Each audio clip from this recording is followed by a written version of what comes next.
A very warm welcome to everybody. It's also semi how do you call it? Unstructured dialogue. More, it's just more to also to share our experiences with time that are connected with cultures, and also maybe and we will see how the dialogue will go. We are also thinking maybe to talk a little bit about the research that was done by Robert Levine, and also the pace of life, and also maybe if we will have an opportunity, we will show with Evgeny a couple of things that we were doing with our big project on cultures and time perspectives.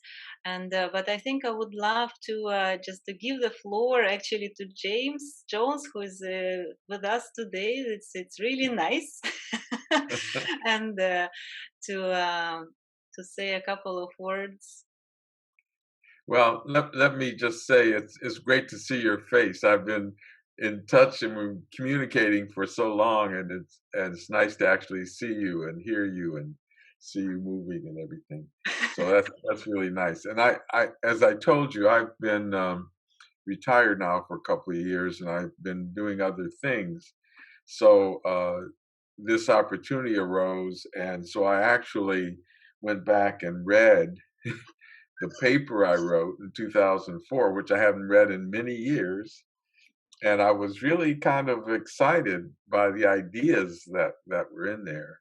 And so I think I just want to say a couple things about the aspects of that paper that I find interesting. Uh, One is obviously the what I'm calling temponomic versus temponastic approaches. That temponomic is kind of it's the future-oriented view. It's the time is value view, and it's the opposite of the temponastic view, which is that the present is where everything is happening.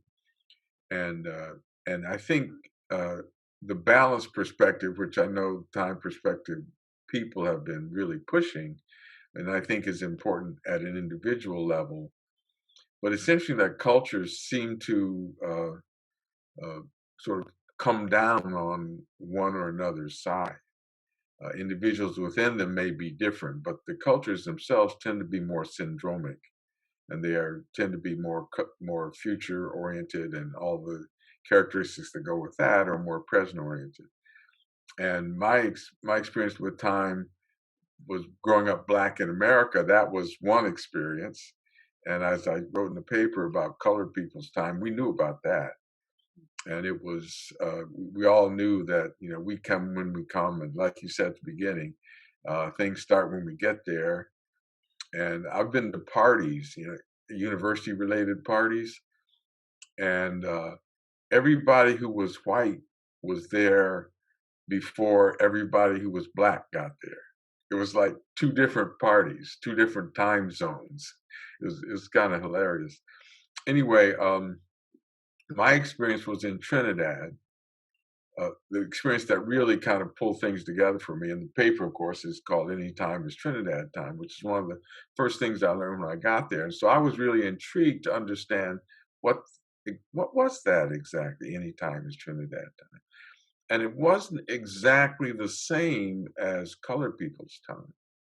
Mm. That was an aspect of it, but because it was a cultural phenomenon, um, and it was in a different context. The sort of equatorial uh, climate.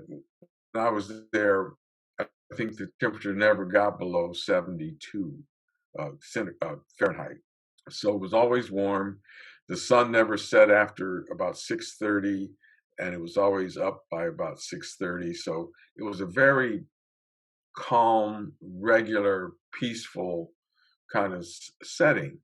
So there wasn't a whole lot of need to think ahead, to plan ahead, and there was the capacity to live and enjoy without any real threat of not being prepared for the future or worrying about what was creeping up on you from the past. So there was this real sense that Trinidadians live moment to moment, and what matters is what you're doing, what you're living, not what is imposed upon you by some abstraction that tells you, okay, it's time to do this, it's time to do that, it's time to do the next thing. So clock time was very rough.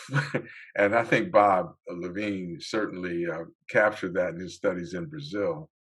And really, the first really clever, amazing attempts to capture culture in an experimental, but also in a narrative storytelling way. It was very exciting.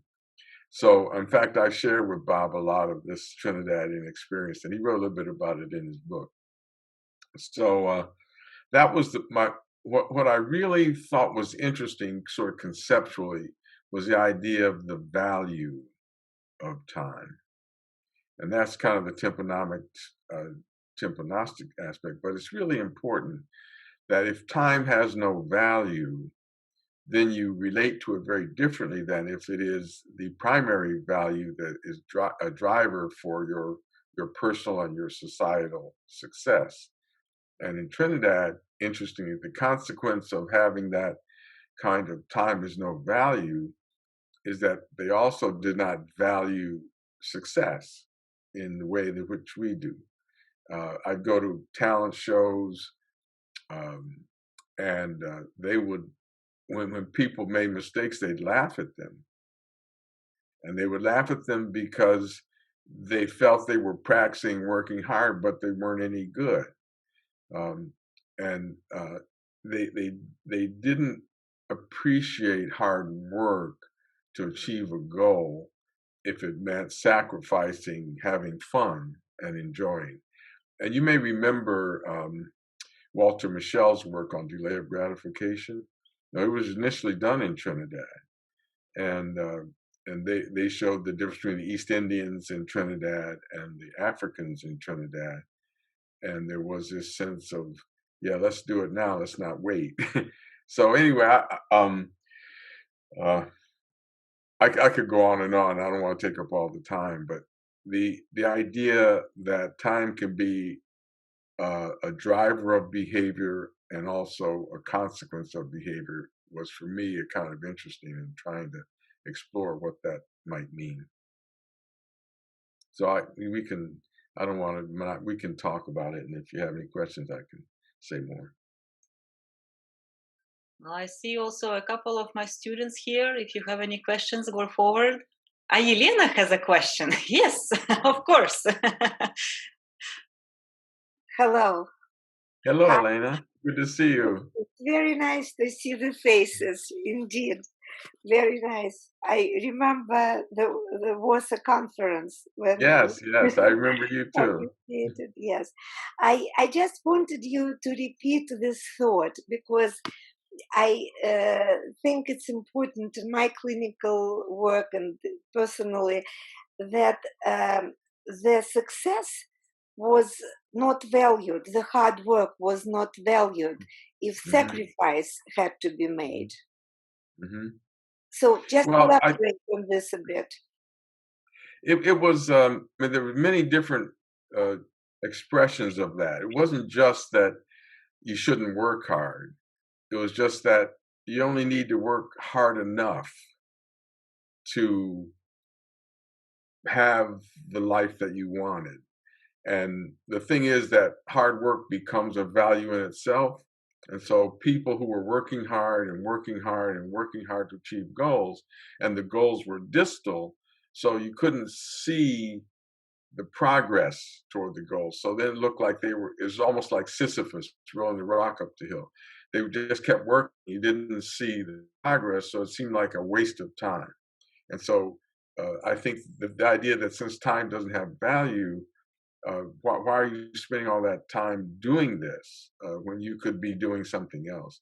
So there was, I think, as a result, a cap on the progress, a cap on the achievement that people could make because they were willing to accept something that was less than others who had higher aspirations. So that's what I mean. So the success can make you crazy, and working toward it can make you crazy, especially when you don't have complete control of all the conditions that guarantee success. So then it becomes, I was reading a little bit about Hofstede, the uncertainty avoidance. Avoiding, uncertainty, working hard in the context of uncertainty can look like it could be foolish. And I think that was kind of the value that I got out of Trinidad. Thank you. Mm-hmm. So would there be a lower prior on the idea of perseverance? Yeah, probably. Another little anecdote.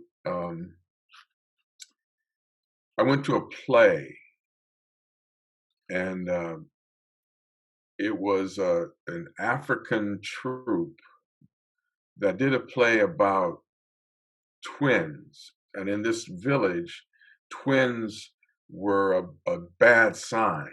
It was a sign of something bad, and it was appropriate to kill the babies when you had twins. And this chief's wife gave birth to twins. So as the chief and the father, he was faced with this challenge, and he opted for his chief role over his father role and ordered the children killed. And the wife was bawling and wailing, and it was so sad and so dramatic. And the audience laughed. It was shocking to me. The audience laughed that she was crying and wailing, and what's wrong with you? Just go on, forget about it.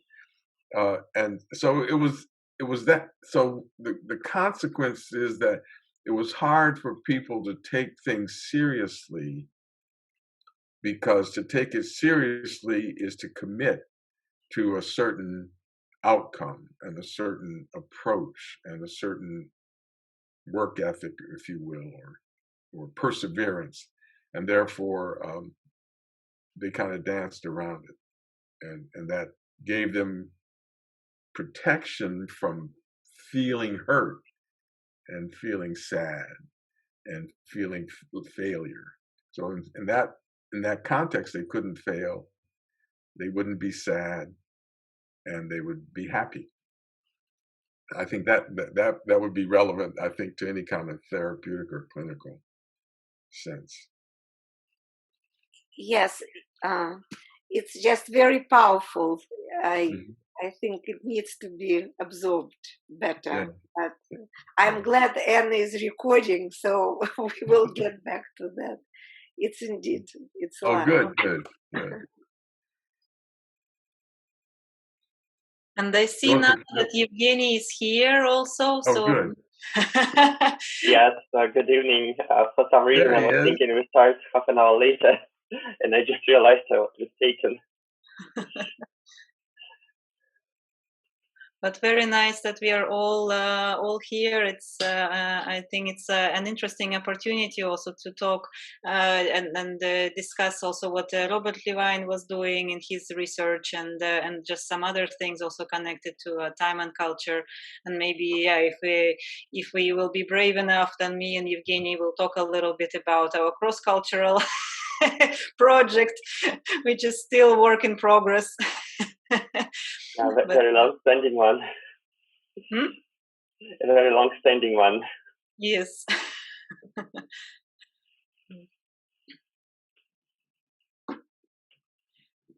But yeah, we can proceed with kind of like questions and answers, because also James is with us only for a little time, and he has some other commitments. So if anybody has a question for James, just come forward. I think there's a couple more questions in the chat, and so I don't want to. Wait. I saw something about clock time. Well, if clock time is less relevant, does that impact event or temporal boundaries. So that sort of, I guess, idea that as you're coming up against, I don't know, a deadline, things get, your perception of time shifts.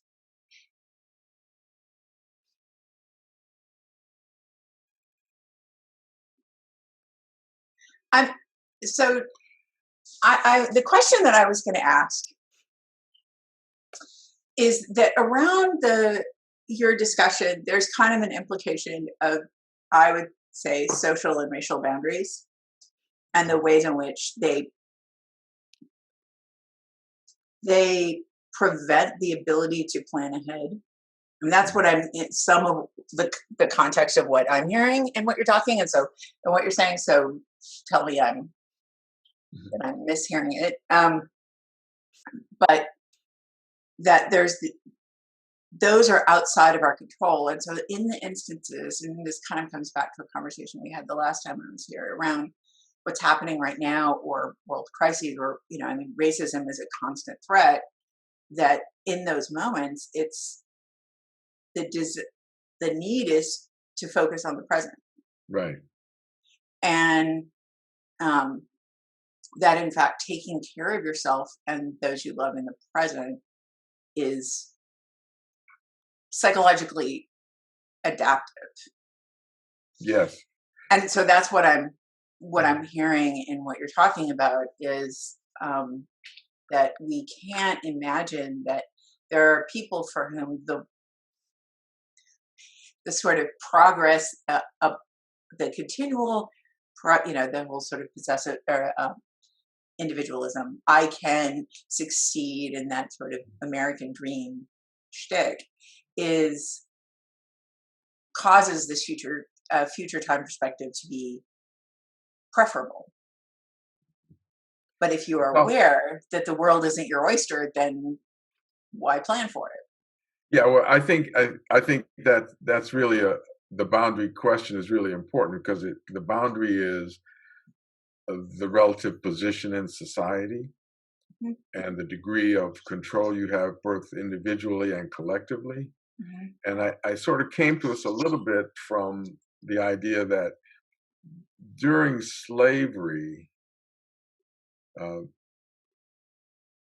there was a capricious world that was impossible to really plan for, because you didn't have control over very basic things, sort of Maslowian actualization. I mean, how can you even think about that?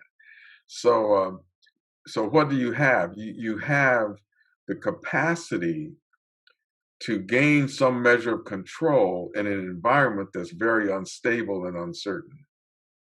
And to me, that's a skill. And that's a quality, and it's particularly adaptive in that particular environment. The problem comes with respect to planning is that when you're outside of that environment and you're in a more stable environment, but you have developed this skill, that skill may not be as transferable to that environment, or that one may not even have the perspective to think about things in that longer term way, to even develop or utilize the skills that one has. So one gets kind of trapped in an adaptive mode that is set for an environment that you no longer are in. And in fact, you're in an environment that may be counterproductive for that particular mode. And the same works in reverse. If you're future oriented and you come into a context where you lose control, then your planning doesn't work.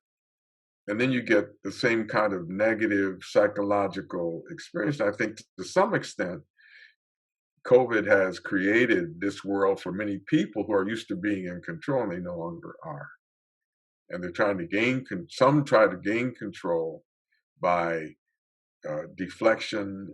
Well, it's not as bad as I think, it won't happen to me, and open up, don't shut down. And others who are just doing everything, washing every second, wearing every kind of protective gear, and so on. So we try to gain control where we can. And those who live in an environment where there's uncertainty have greater skill in this kind of environment than other people do. I also wonder if there's a skill that, and I'm open, anyone has an answer to this. I haven't read it, but I'm almost wondering if a skill that we haven't really talked about as you lay out the way in which, as our environment changes, our time perspective has to change in order to be adaptive. Mm-hmm. And I'm wondering if that skill, the ability to shift, not necessarily intentionally, but subconsciously and potentially intentionally, that ability to shift, in fact, increases is a psychological health marker. Yeah, there's in the end of this chapter, I introduce a concept called equitemporality, and the idea that may be where I have the idea it's from kind of like you. the balanced perspective, but it's a little bit more. It's the more dynamic. Yeah. It's the ability to move seamlessly across the boundaries of time, and to draw from each of them the attributes that are relevant and effective in a given situation, given context. So I think that's what you are alluding to, and I think that's absolutely correct. Yeah. And we think about biculturalism, bilingualism, and how there's certain advantages that come with that. And I think there's a bitemporality, or I think Phil talked about bitemporality too at some point early on. So I think that dynamic is important as well.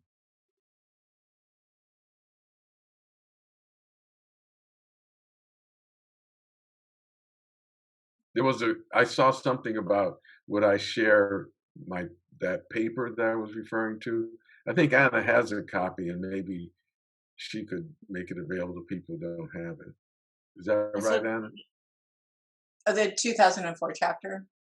Yeah. Is that the paper that always treats that time? Yes. Okay. Yes. Yeah. This I have this one. Mm-hmm. Mm-hmm. Yeah, we can also upload it to the I think like to the website, and so then people can find it there. Great. Yeah, it's very also interesting to see that, like, whichever conversation we start, we kind of like we always come back to the pandemic one way or another. Right. Well, I'm a little obsessed with this question right now, so I'm sorry. Well, I think it's a good example of both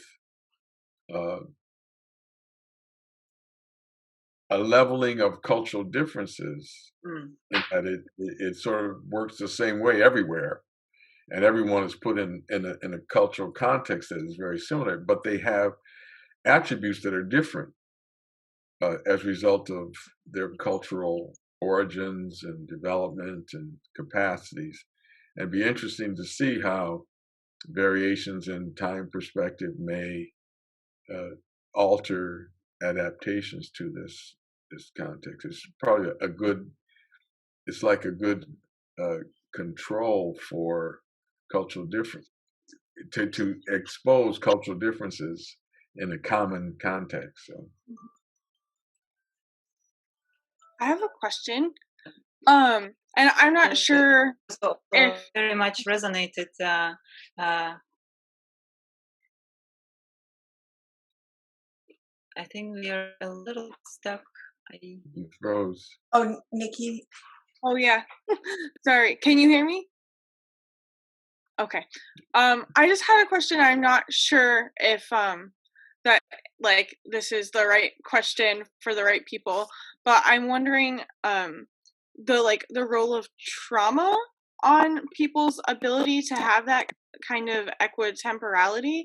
And so if you're coming from like an experience where you've dealt with a lot of uncertainty, but there's a very traumatic event, what do you think about the impact on people's ability to be adaptive across time? Or I think that there's a paper by Holman and Silver that basically talked about getting stuck in time, and it was an analysis of trauma. Okay. And how trauma altered one's time perspective. But that I haven't read this in a long time, so I can't really be real specific. But the idea was that to the extent that one fixated on that time, it froze their perspective in time and affected everything that they did subsequently. And some people were able to transcend that and others not. And the ones who could transcend it were less affected by the trauma, but those for whom their time perspective was frozen in that moment, they were the ones that experienced PTSD or whatever you want to say follows from that. So I think the trauma is a very interesting circumstance, and that I don't know how much we study trauma in our time perspective work, but it would probably be a good test of how well we can understand it.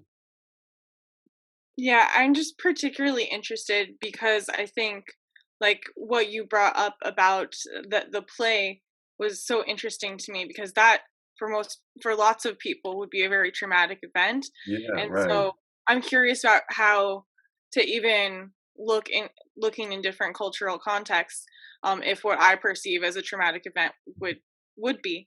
And so Yeah. like how do you parse that? Yeah.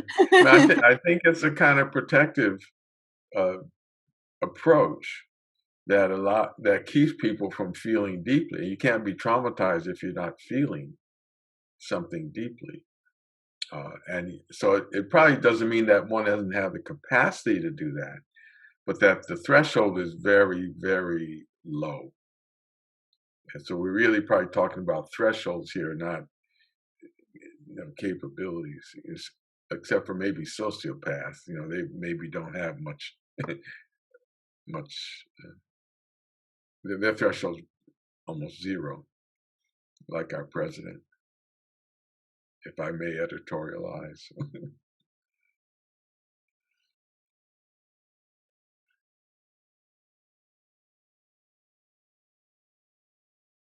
I just wanted um, to comment on your ideas of so I will call it future and present oriented, just because easier for me. I was looking at the consideration of future consequences scale recently by German. You know that probably. And I was just wondering how it corresponds to the current situation with the pandemic, because, for example, some present-oriented questions become more favorable in this situation. It is more favorable to act on some present with present orientation and not with the future consequences. For example, communicate with close others because you don't know whether they will be here in, I don't know, in a month or year time, etc. So they become really ambivalent, and the same with the future consequences, like long-term consequences. You don't really know how to answer these questions anymore. So yeah, that was just a comment and a thought, and I was thinking how to make probably a study on this future and long-term and short-term consequences. And I was just thinking whether this questionnaire suit the current situation, or we need to construct a different scale specifically for this situation to make some choices more obvious, more clear. Well, one way to do it without making a new scale is just to look at people with very high scores on concern with future consequences, very low scores on concern with future consequences, and look at the degree to which they're depressed or confident or have positive psychological states, you might expect that in this environment, being a high future consequence score would be related to more negative outcomes, and a low score would be related to more positive that's outcomes. what I was thinking about. Yeah, that makes sense. Yeah.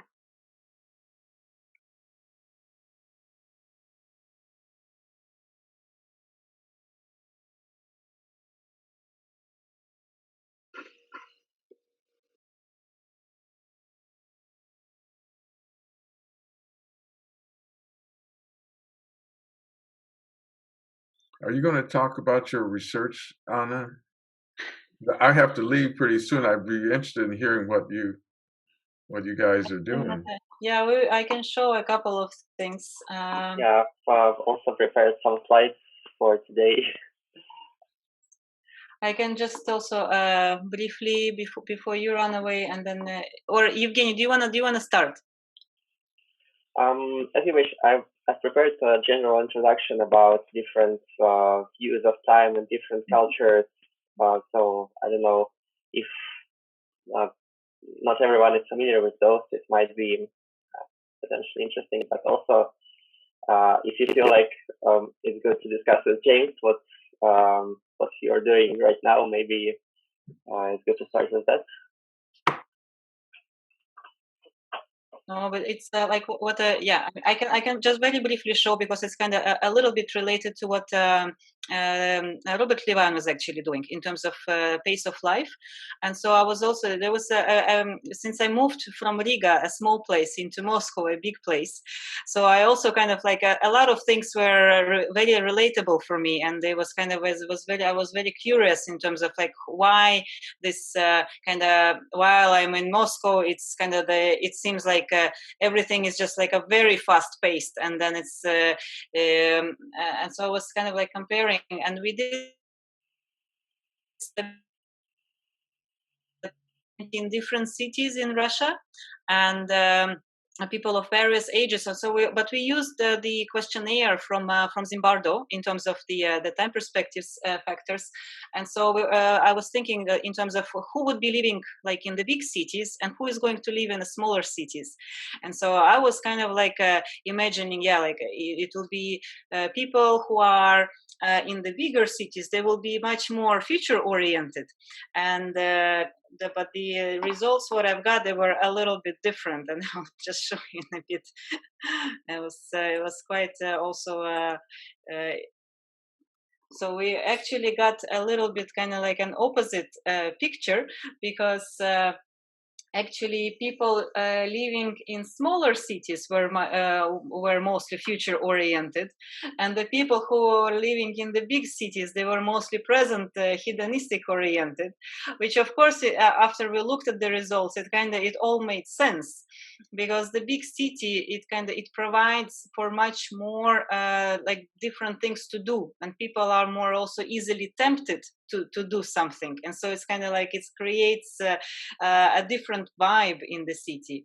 And since this study was done in Russia, and the Russian smaller cities are very different, it's in terms of like if you compare it to Sweden, for example, in terms of that the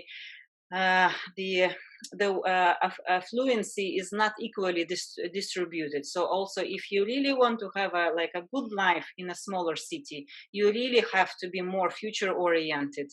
You have to be kind of more proactive and be able to plan your day in a better way, and kind of to achieve some of the results.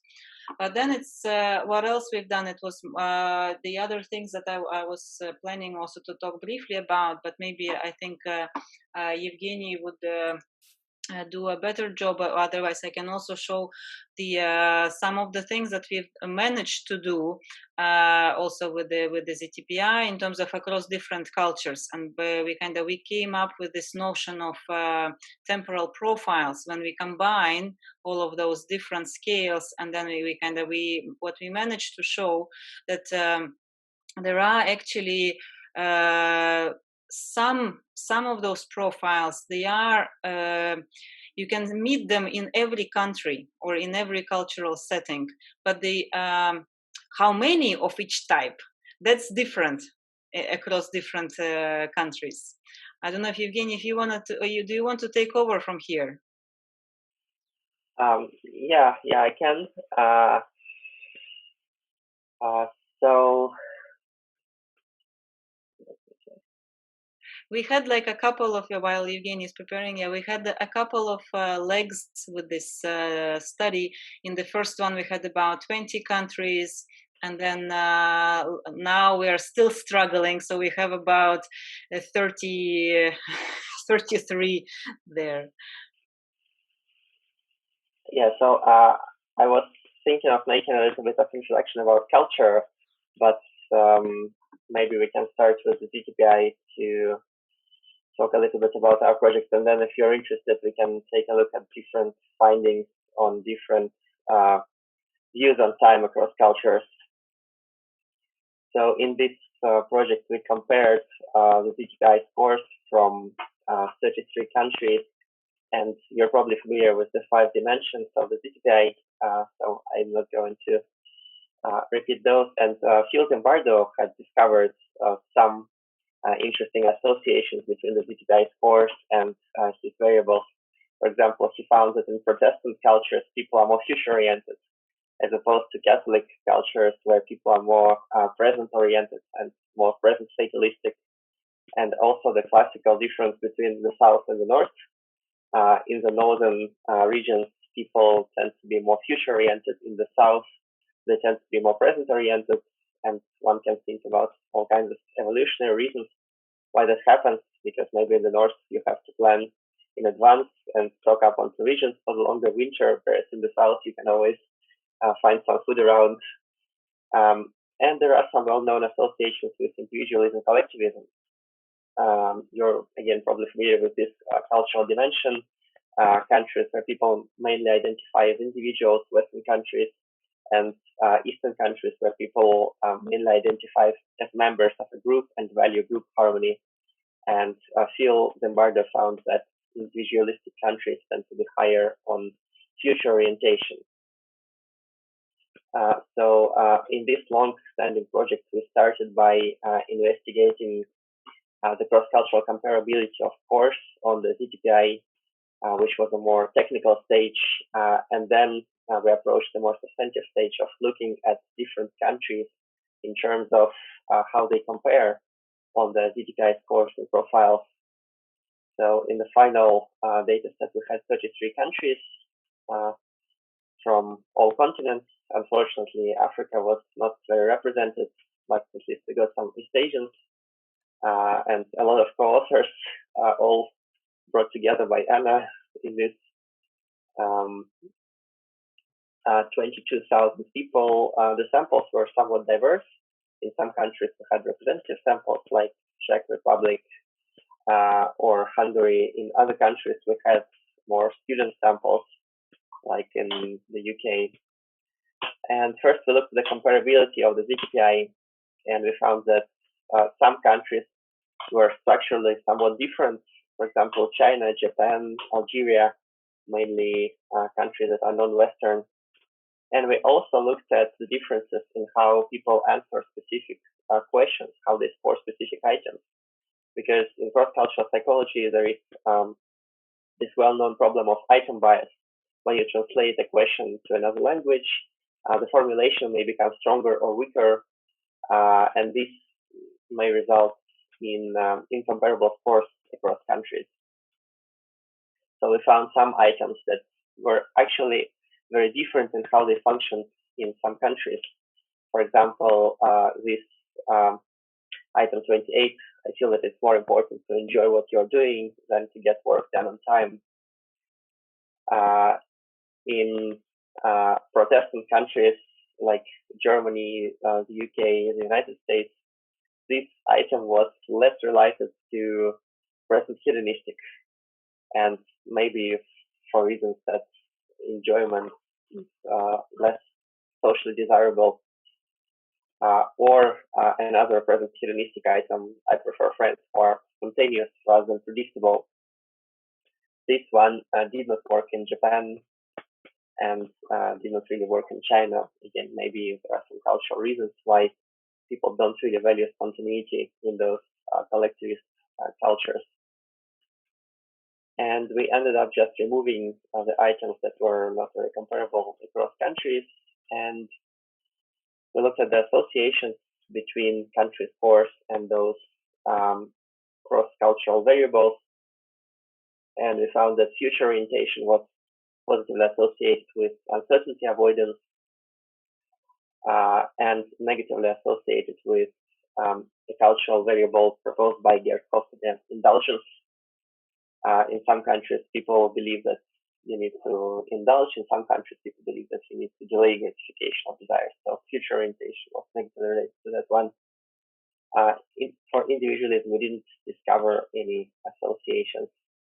And human development and economic well-being was only associated with past negative, which can probably be explained by some historic reasons.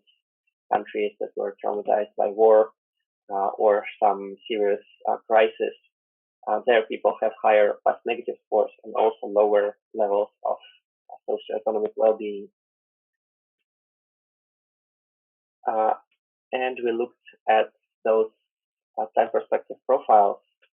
The balanced profile, which is considered to be ideal by Phil Zimbardo and John Boyd, and for other individual profiles, future-oriented, present-oriented, characterized by a combination of present hedonistic and present fatalistic, a moderately fatalistic profile where people showed low scores on the positive scales and kind of average scores on the negative scales, particularly present fatalistic, and the negative profile characterized by high past negative and high present fatalistic. And we found that in some countries, some profiles were more pronounced.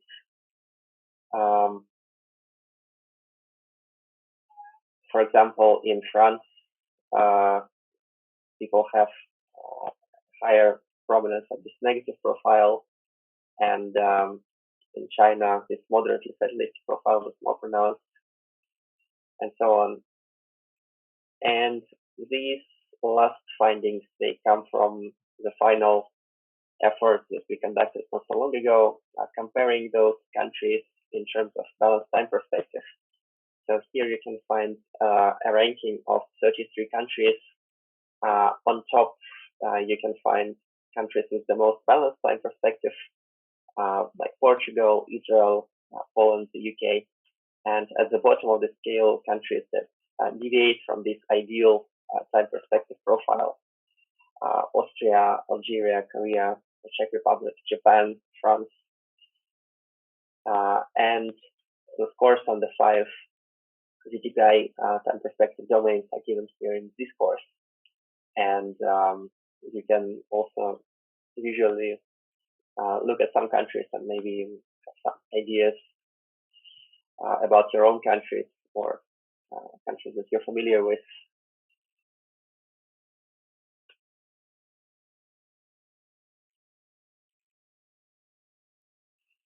Anna, would you like to add something or comment? Yes, actually, there was a question from James, and then I have a few comments. So he was asking, within countries in South America, are northern sections still more future-oriented? That's a good question. I don't think we can have a good analysis with our data because we don't have the location within country, and I don't think anyone has compared.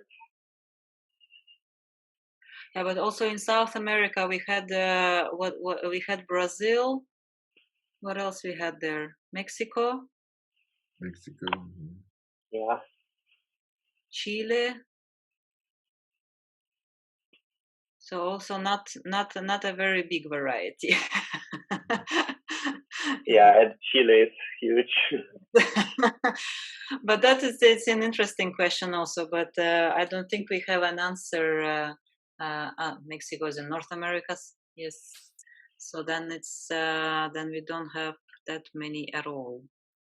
It's only Brazil and Chile. Yeah, the states are more future oriented than Chile and Brazil and Mexico. Yes. But it is also for me in this project. So kind of like the more we were doing this cross-cultural comparison projects, the more I was actually questioning the methodology behind it, and also like this particular statistical analysis that we are bound to make. And so also when we end up with our questionnaire, which is developed in the United States. So then we try to make an adaptation to another cultural context. Does it really kind of measure what is actually within that cultural context, which each is present or not? And so we had quite a few of those also discussions with our colleagues from Japan and also from China, because we're trying to kind of like use the mold and find this exact phenomena, and actually then some things are left out. Because I remember in our first legs of this project that Japan would be always like some kind of like outlier. But maybe it's not the problem is not how well the instrument is adapted, but actually maybe there is some phenomena that this instrument is not catching. And that's why we had to chop it off like so out of 50 questions, we were left with just 6. But all of those 20 questions, we call them like biased. But for me, I think that's where some of this cultural information is actually kind of like living and telling us a story. But because of this methodology that we have to use, we are getting rid of it. And in the same regards, also in terms of the balance time perspective, I think what the next step actually is going to be, because I think in every cultural context, it's going to be a different definition of what is balanced time perspective. Because if you are like, and especially now, I think this can be very also shown in a good way, because we are in this all of us suddenly are in this extreme uncertainty conditions. And but for some countries, this is the kind of like a home base, because that's due to like different either because of the armed conflict that are happening there, or because of the economic turbulence. This is something that they're used to having, and they still manage to have healthy individuals who are thriving there. But their kind of conception of what is a balanced time perspective will be, I think, very different. And then if you are living in Sweden, as we were talking another time again, a country that did not have an armed conflict for 200 years on its territory, I think also the balanced time perspective will have some different components to it. And so I think also we would probably will have to go away from just one universal definition of what is a balanced time perspective. That's at least kind of my take also on this. Yes,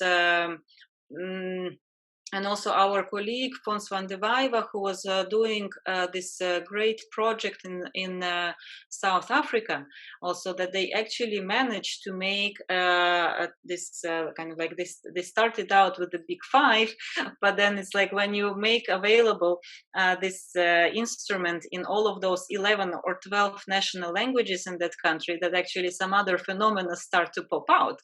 And also in some of those countries, in one of those regions in South Africa, actually, we were not able to do the research with the ZTPI, because in one of those languages, there are no words for risk-taking or impulsivity.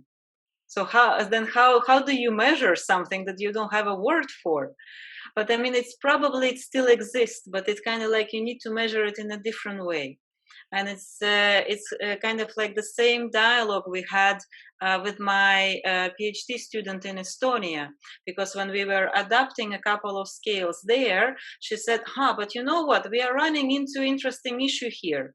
In Estonian language, there are 3 forms of the past tense there is one form for present, but there is no future. But I'm saying it doesn't mean that the Estonians don't have future. They still have it. It's just that they are actually expressing it in a different way. Maybe the verb itself doesn't have the future tense. But that's why maybe their concept of future is not so vague as it is in Russia. In Russian language, for example, something will happen at some point in the future.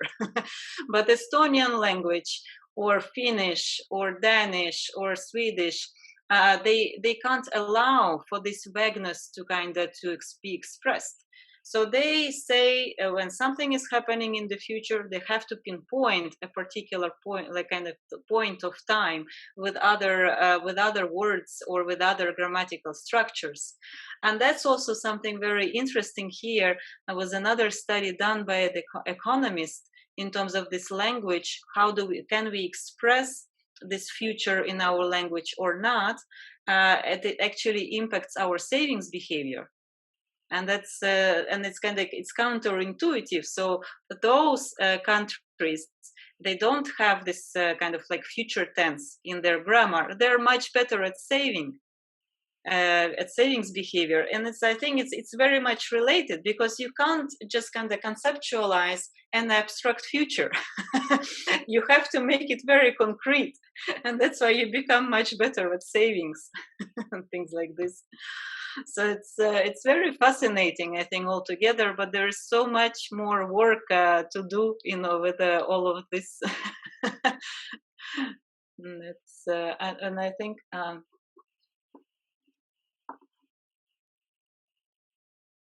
Yes, and I see, James, your comment in terms of the balance across cultures. We can't just translate items, but we of course we need to try to get the meaning, and this meaning will be very different across the different cultural settings. Yes, definitely. The ZTPI is based, it's grounded in the Western view of time. And of course, there are so many differences between cultures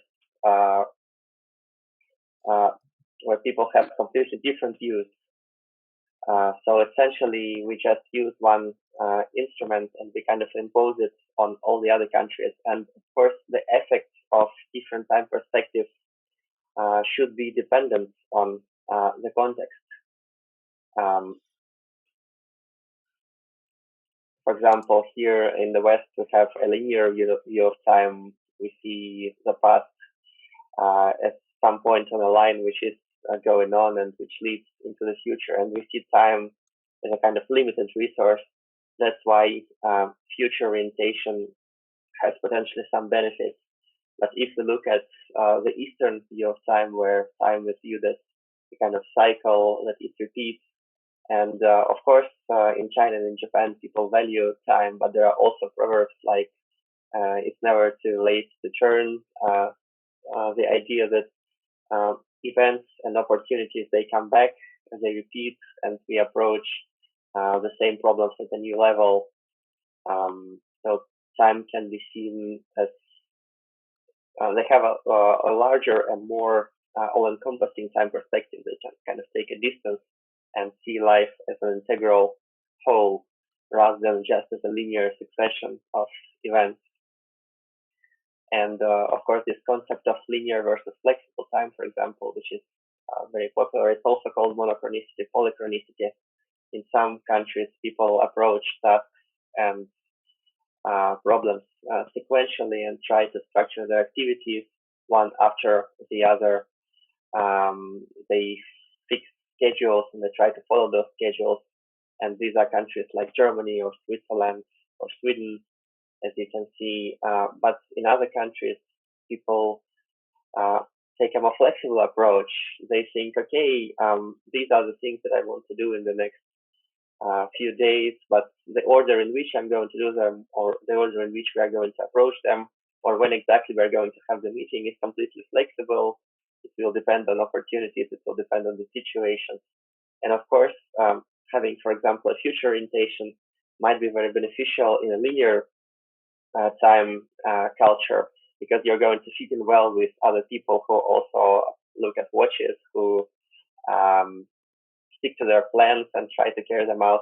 But in a flexible time culture, being a future-oriented person might be not so adaptive, because other people who are more flexible and care less about clock time, they might enjoy their life more, and they might see a future-oriented person as a weird person who is not part of their view of time and of life. And of course, the differences in pace of life that were studied by Bob Levine in his wonderful book, A Geography of Time. I don't know if you've talked about this before and some previous meetings. So Bob Levine did a very marvelous thing, very simple. Instead of studying time perspectives with self-report methods, he just used objective measures. He traveled around different cities in the US and around different countries in the world with a stopwatch. And he basically measured the distance on the street, exactly 60 feet. And then he measured how long does it take for an average person to walk this distance. And he went to post offices and he measured with his stopwatch how long does it take for a post office clerk to sell him a certain amount of stamps. And he also checked the accuracy of public clocks. There are countries where public clocks are always on time, and there are countries where they can go in any direction. And he came up with this ranking of countries in terms of the pace of life. The top is Switzerland, Ireland, and Germany, countries where people walk very fast, where people complete their tasks in a very orderly and very fast manner. And at the bottom are Mexico, Indonesia, Brazil, Latin American countries like El Salvador, where people are more relaxed. They don't hurry anywhere. They try to just take it little by little, as they say in Montenegro, Polaco. And when he looked at the associations between this pace of life with other variables, he found a certain association with climate. In colder countries, people tend to do things faster because maybe the winter is coming and you have to be prepared, so you need to hurry. He also found that countries with a higher pace of life, they tend to have higher economic status, more gross domestic products, and they also take more calories in on a daily basis. And of course, these things can be causally related in different ways. Maybe higher pace of life comes as a consequence of economic growth, or maybe it's also a condition for economic growth. Those countries also tend to be individualistic, but also higher pace of life, as he found, has some negative consequences, because countries with higher pace of life, and he also repeated the same analysis for cities in the US, places with higher pace of life, they have higher incidence of coronary heart disease and higher percentage of smokers, despite also having somewhat higher subjective well-being, which can be the cause of higher economic well-being. But also people face more health problems due to this higher pace of life. So it can actually backfire. Anna, would you like to add something you have? Yes, sure. Also, in terms of the pace of life, there was also one notable exception.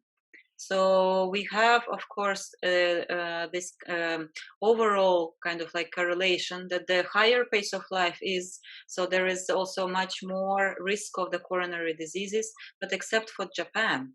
So there was like a very big outlier in his research, which of course we can see that the research was done also like late 90s. So I don't know if this will still stay true in our reality right now. But what I remember, like also he's mentioning in the book, that it is there is some particular also value on, or like how people work. So there is a different attitudes towards it, and so somehow it's kind of like is not affecting. So so they also work a lot, but it's not creating so much stress, and so there is not so much heart diseases going on.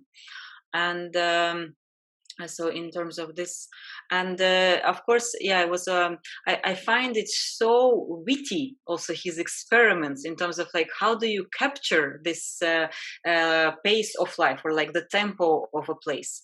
And in previous versions of our psychology of time class, we actually try to recreate these experiments, and of course nobody is buying a stamp these days.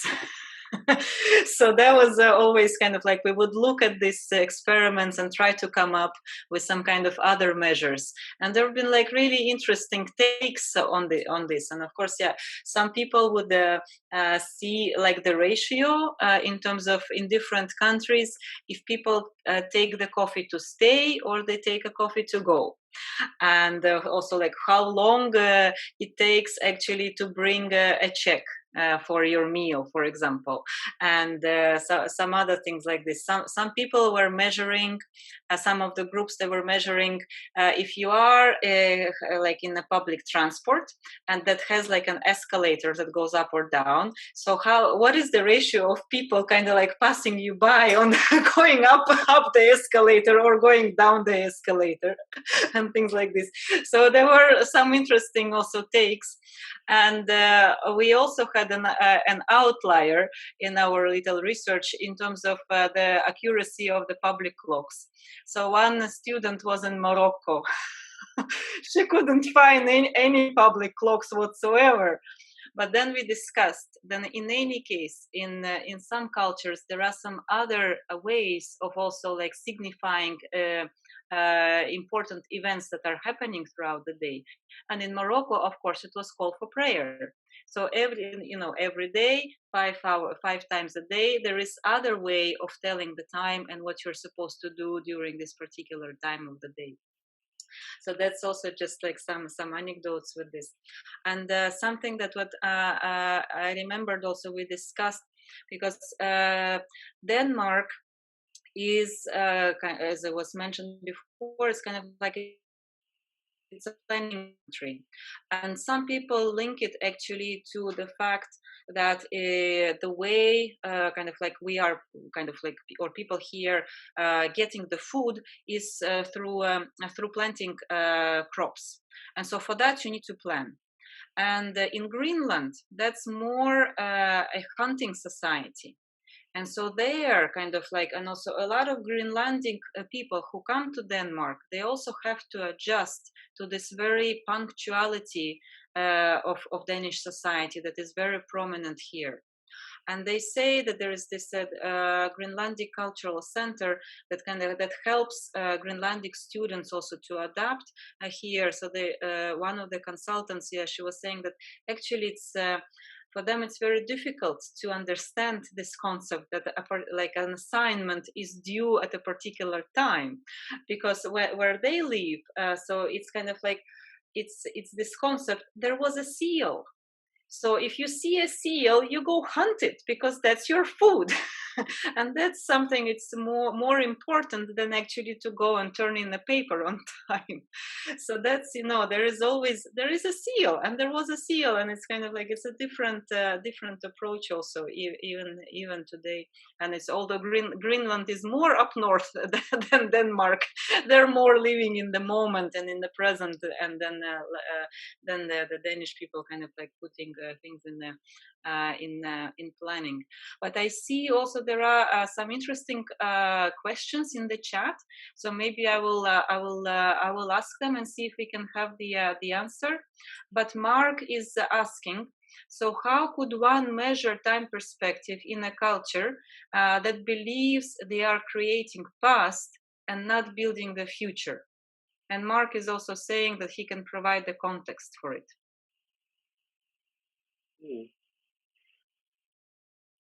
Yeah, it would be great to provide some context, because I've been thinking about this question for a while in the context of Russia, where people in the recent decades seem to be increasingly living in the past. So now the government tries to create this whole atmosphere of Second World War and victory and everything. And people still think as if they're living somewhere in the Soviet Union. But I'm not sure whether this is the right context to put your question in. Good night. Hi. Oh, Yes, so this is related to something in African philosophy, taken a course. They discussed this idea that ancient Africans had their concept of time was that there was no future. In fact, they believed that for whichever state that they were in, everything that they were building more past. For every action, it's already finished. So, of course, you're just building something else that's already happened. And that has a lot to do with their ideas on a verbal continuation of their history, where they hadn't written anything, but everything was spoken, everything that was passed on to the next person, elder to the next person, and they become the elder in turn. They would retain this knowledge, and it also went into their idea, their concept of time perspective, which is that they're just building the past. So Anna was talking about how there's we'd have to be very, there's always a way to test this thing. It doesn't mean it's not there, but it's finding out how do you do it. So when she said that, I was going crazy because I didn't know how to do it. So I was hoping maybe someone here, maybe Anna or Evgeny, maybe one of you may be able to provide some context, maybe an answer. Thank you.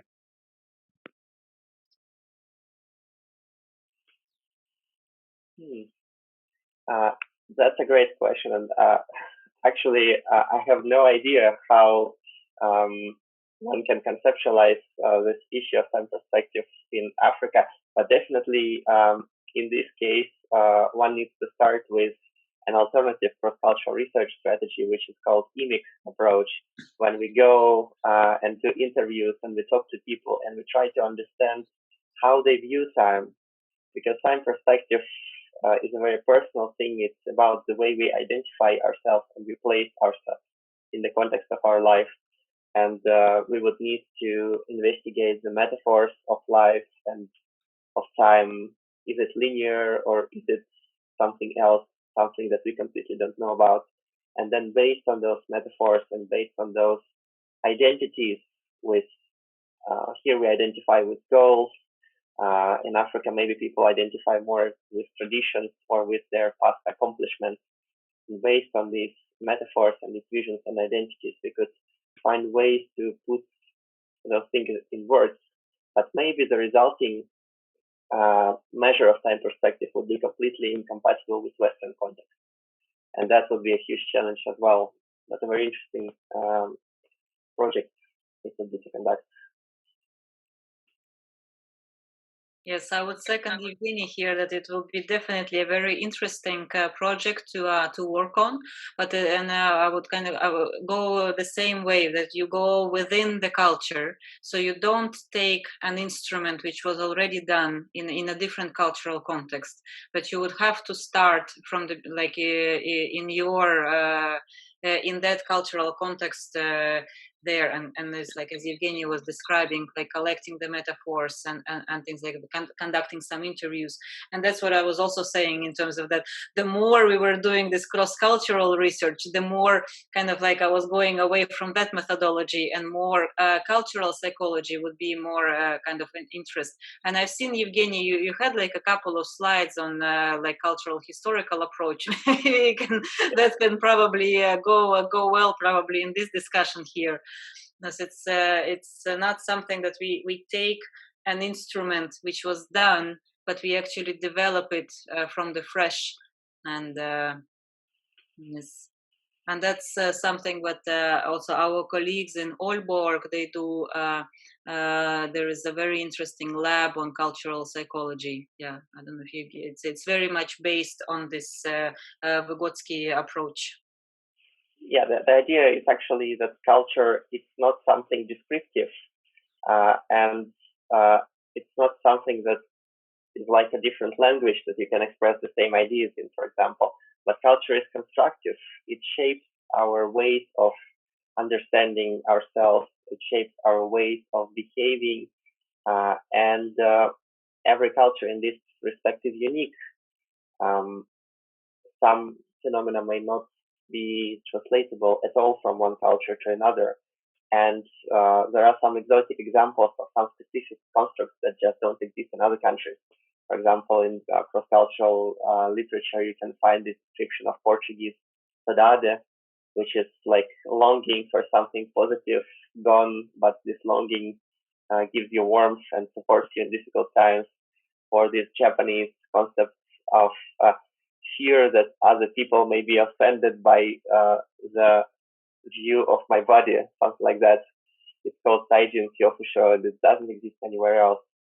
But even if we look at very daily, very mundane words, for example, we are working with positive psychological instruments, we are studying well-being, and we constantly face this problem with happiness. The word happy does not have exact equivalents across languages. In English, you can say, I'm happy with the weather, or I'm happy with the hamburger. And if you look in the dictionary, the translation for happy would be счастлив to Russian, or heureux to French, or glücklich to German. But these translations do not mean the same thing. You cannot say, in this sense, I'm happy with the hamburger, because the Russian, German, and French concepts of happiness, they refer to some kind of ideal life, something that you were dreaming of for many years, and if it appears, your life is accomplished. So there is no way to translate this word happy in a way that it will be comparable. That's why even the very simple terms that denote emotions that we experience from day to day are notoriously difficult to use in cross-cultural studies. It's often impossible to find the exact equivalent. That's why we have to use some strange constructs, some strange items that sometimes may sound even artificial to people, but they try to express ideas in ways that can be simple and translatable. In kind of continuing this thought, also there is a very very I can't really pronounce the name, unfortunately, but I can also, like, there is. It seems like we are going to share the slides and some articles along with the video. But it's a very nice article by a Polish author, actually describing this very fine differences in terms of the emotions, actually in terms of the grief, and it was mostly kind of like concentrating on grief and sadness and things like this. So I can also share. It's a very interesting article, and it's kind of course it also talks about very similar way, things that, like, do those things exist if we can't have the words for them? They do, but they're also there is this uniqueness to them as well, and I think that's I find it all very fascinating. Yes. Do we have more questions?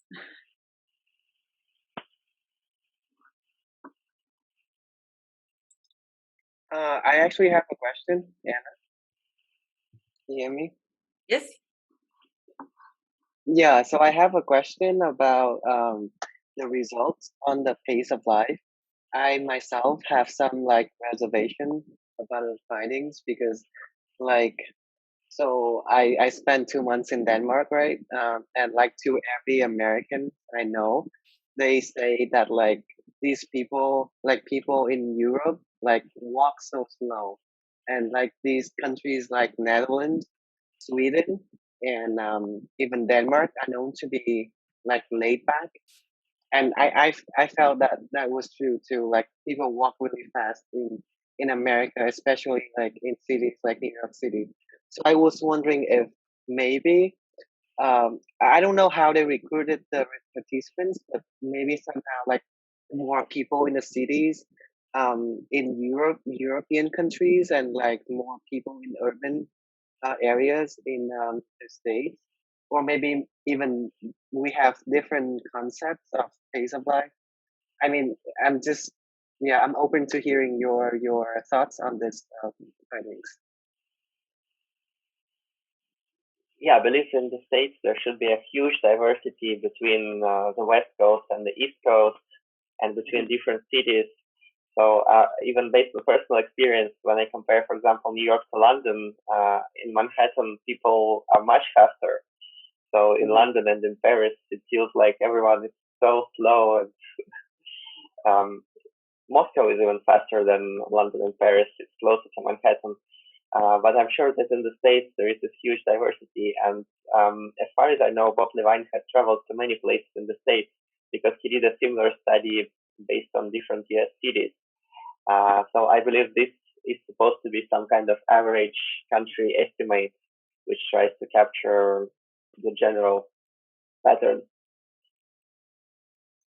Yes, Bob, he did indeed do this also within a country study. So where they also compared the east and the west of United States, and north and the south. And so that's, but it's not described in the article, but it's described in the book. And so there are some really interesting insights regarding that also. And then I think that's also when they were doing this United States study. So that's when they also did the helping behavior part. That's what I believe. And so they also had some interesting experiments there, but also insights. And actually so if we see like in terms of the pace of life, so the faster is the tempo, so there is more risks for the health. And also, but at the same time, they were describing that it also gives people are more happy. But then, if we look in terms of how they were measuring the happiness at the time, it was more about economic affluency. And so that also the concept of happiness has changed since then. So also it will be also interesting to kind of to look at this now. So maybe there will be like a bit different results.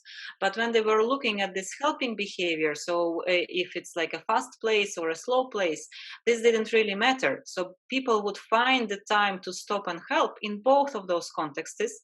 But so it was more connected to norms and values in a particular place. So that's this. But I mean, yeah, it's of course even within a country you would see differences, because also like Russia is a huge place, and so Moscow is like a one separate state within a state, and then you have the other places, and but it is still, I think, a very interesting concept to look at this. And I mean, he's done a great job on that. So that's and if he would be still alive, I'm pretty sure he would be with us talking today. That's it's a big loss for our community.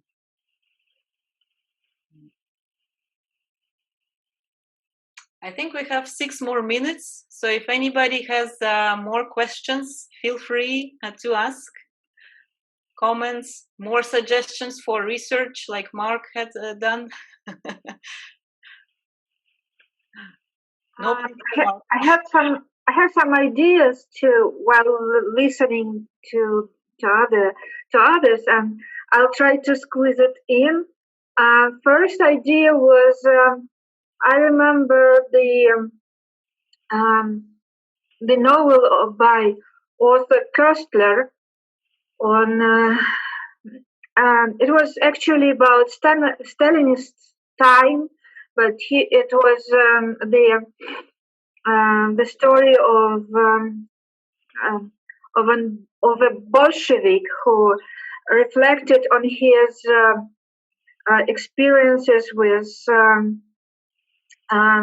promoting industrialization into Russia of 20s. And so he was remembering peasants whom he tried to convince to go to the city to work as workers in the factories, and how they had to change their pace of time And when I was listening listening to Mark Benjamin, I was actually thinking that this peasant's time perspective was very close to those African people who just tried to recreate the past as it was, the traditions, etc. And it was very difficult for them to go into this fast pace of workers' time. And I was also thinking about my experience in New Zealand when I was on a hike and we didn't have lightning in the huts. So when it was dark, it was like sleep time. You can't do anything after the nightfall, and it was actually very close to this natural pace of time. But I understand that in other places of Earth, when, for example, in the polar, you can't work. It doesn't work like that. You know, you can't sleep for half a year. You're not a bear.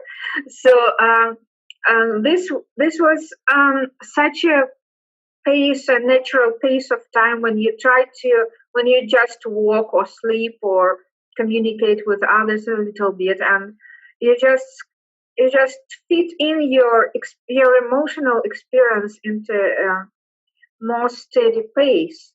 So these are a little bit separate thoughts, but I'm not sure how they connected for now, but these were just my experiences. I felt I would like to share this traditional time and maybe some time for reflection.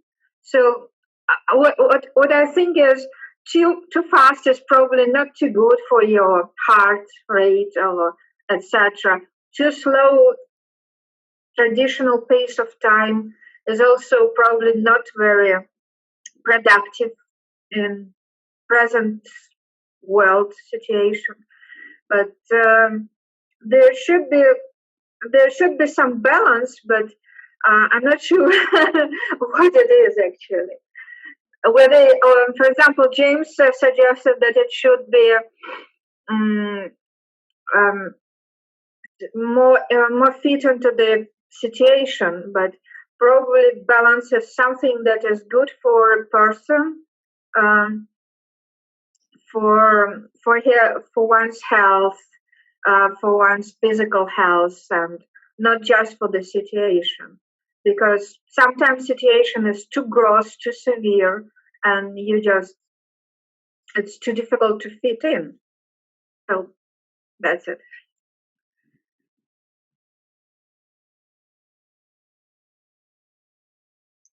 Thank you. Any other reflections? But it's like it's really rang a bell with me in terms of when I lived in Umeå, because it's not above the polar circle, but it was very close to it. It's like about 300 kilometers to that. So I really lived in this close to polar night and the polar summer, and it was a really interesting experiences. But you really slow down in the winter time. And that was also very interesting. I had a colleague from Tromsø, and so she spent a year in France, and then she said that actually she was really missing that dark winter, because that's, I mean, like we of course we adapt to the place where we live. So that's very, that's we are adaptable creatures. And I think that's something that we have to keep in mind during this pandemic. We will adapt. So one way or another. Thank you everybody for joining today. It's been really lovely to see many people. And so we will we are recording, so it's going to be available. Thank you to Duke, actually, who is helping me out with that. So we will make a separate post also with the articles and the Evgeny's presentation. So Evgeny, please send me your PDF. Thanks once again. And before you run away, so on Thursday, we are having a very also, again, interesting discussion together with another colleague from DIS. So we've done a small experiment. So he's an economist and a philosopher. And so with his students, what we've done, we kind of like we gave them 5 different countries. So that's the pandemic study. So if somebody is interested in pandemic and time perspective, join us on Thursday. And then we divided the students according to their temporal profiles. And so they kind of made different kind of reactions to different policies, and we see some interesting trends. So that's what we are going to discuss on Thursday. More information on Facebook and on the website to follow very soon. So see you soon again. Cheers. Bye. Bye-bye.